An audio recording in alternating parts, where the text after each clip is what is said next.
My best experience, the first time I ever wandered into the library was when I was 10 years old. It was the school library.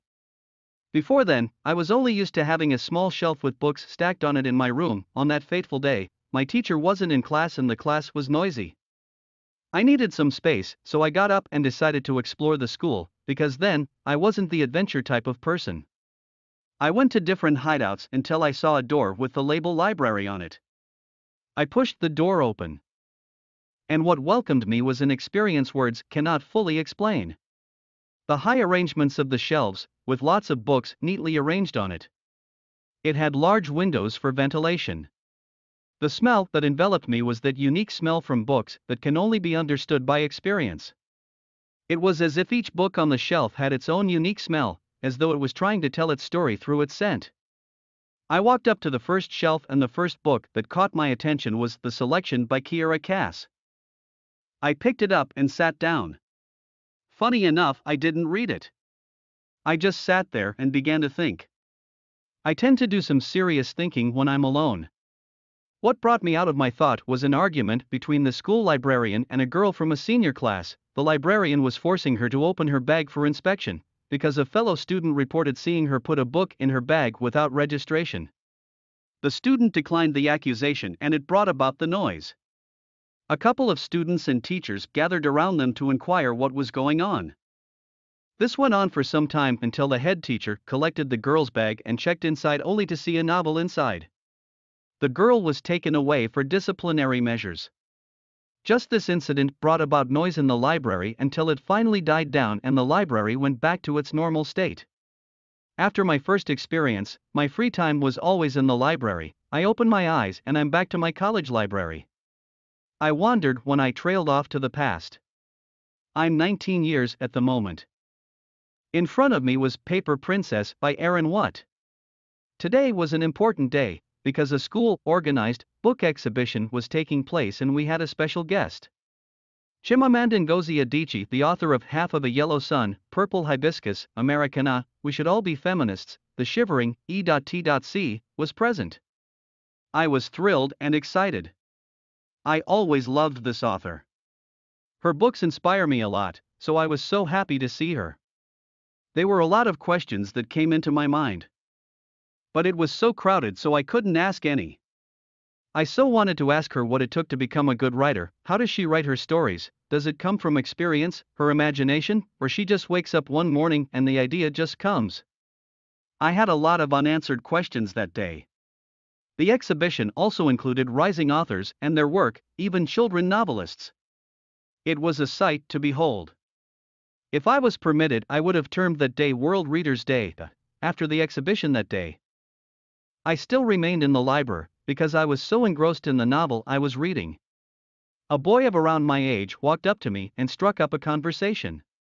He said, "My name is Eric, what's yours?" I answered, "My name is Promise." He told me he was a pharmacologist major and we shared our views on what we thought about the exhibition, and to my utmost surprise, we had a lot in common to say. I also found out he just started reading novels recently and it struck an unforgettable fire that cannot be quenched within him. He talked about how novels expand your horizon. How it makes you see the world in a different perspective, how it draws you into another world. There was something he said that struck my attention. He said, "A good writer makes a reader that has never been to Europe or any other continent experience that continent without stepping foot into there." That really struck my attention.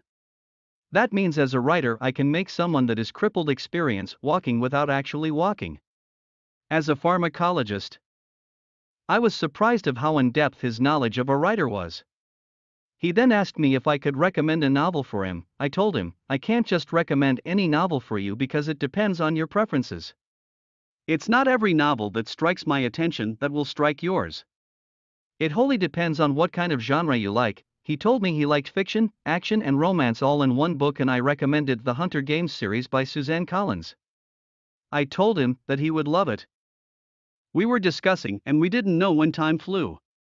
We finally noticed we were the only ones in the library and we sat in a blind spot. We checked the time and it was past the library closure time.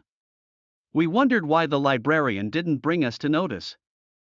I had a bad feeling about this and hurried up to leave only for us to notice that we were locked in. Girl who cry fire, Julie, dinner will be ready in 5 minutes. The smell of her father's creamy pasta sauce tugs at the peach fuzz inside her nose. Her favorite meal. She wonders if he purposefully planned this meal to coax her into the house. It is always a fight to get him to let her stay in her own home, where she has everything she needs. Her parents finished building the treehouse weeks ago. Julie recruited them to hold the ribbon for the grand opening. Franny, the family dog, was the only audience member present to see Julie cut the ribbon. The ceremony was delightfully quaint, in Julie's words. It was everything she dreamed of. A rope ladder she could pull up to prevent any intruders, a small porch, 2 windows, an entrance with double doors, bookshelves, and her favorite part, a skylight. After the grand opening, Julie promptly moved all of her beloved items up the ladder and began to nest. Her mother giggled to herself as she watched Julie struggle to pull the beanbag up the rope ladder. She looks like drunk Santa Claus, she thought to herself. In the past, Julie's mother felt anxiety rushing from her C-section scar through her chest, down to her fingertips upon seeing Julie attempt such tasks. She learned to bear the thought of her only child, her mini-me, experiencing pain. She learned to appreciate her daughter's determination to be the most independent 8-year-old in the tri-state area. She learned to be prideful in her daughter's willingness to fail. Encouraging this will make her a stronger woman, she tells herself. Julie mimics her father after completing any kind of DIY project by planting her hands firmly on her hips, letting out an audible sigh. Round belly extended, back arched, the corners of her mouth softly float. As if to say to herself, for fuck's sake now what, another habit she picked up from her father. Still standing over the closed trap door, she feels the rhythmic tap tap tap tap tap before it reaches her ears. She responds with 2 stomps and opens the door. Just a crack. This is her house after all. She deserves some goddamn privacy. More language picked up from the beloved adults in her life. Honey, dinner's ready, her father flashes his goofy smile at her. Eyes full of expectation. Expecting her to relinquish time in her sacred space to sit still for 45 minutes. Expecting her to sit idly as she listens to the adults use words that she hasn't studied in the 3rd grade. Julie knows the rules. Her parents have not let her eat in the treehouse so far. They claim that she will never be allowed to eat up there. It will attract animals, they say. But Julie loves animals. She wouldn't mind. I will have my dinner in my own home, thank you very much. Julie, hand steady on her hips, jolts her chin to the side in protest. Her father is prepared for this reaction. Jules, you know that isn't an option. Your choices are to come with me to eat, or we can stand here and wait for you to be hungry. Julie was already hungry. She had been hungry since she ate that sweaty, lukewarm cheese stick 3 hours ago. She thinks about how exhausting yesterday's tantrum was. She evaluates her body and decides she does not have the energy for another one. She concedes that her best option is to get it over with. She's no dummy, after all. Julie twirls the world's largest ball of spaghetti around her fork.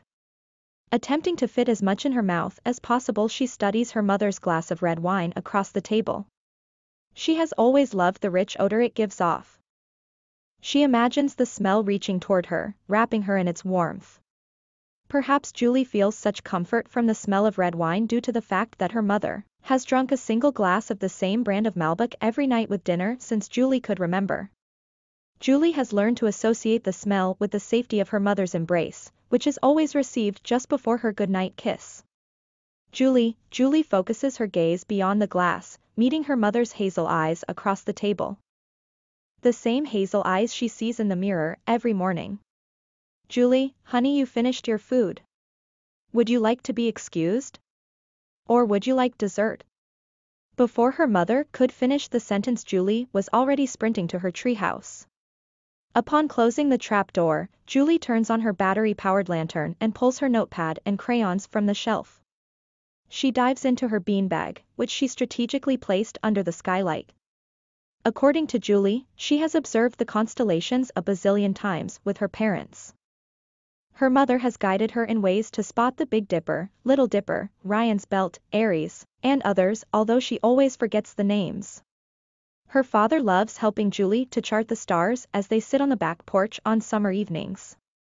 Ever since her parents agreed on the skylight, Julie has dreamed of being able to chart the stars from the comfort of her very own home. And so, she begins. Julie.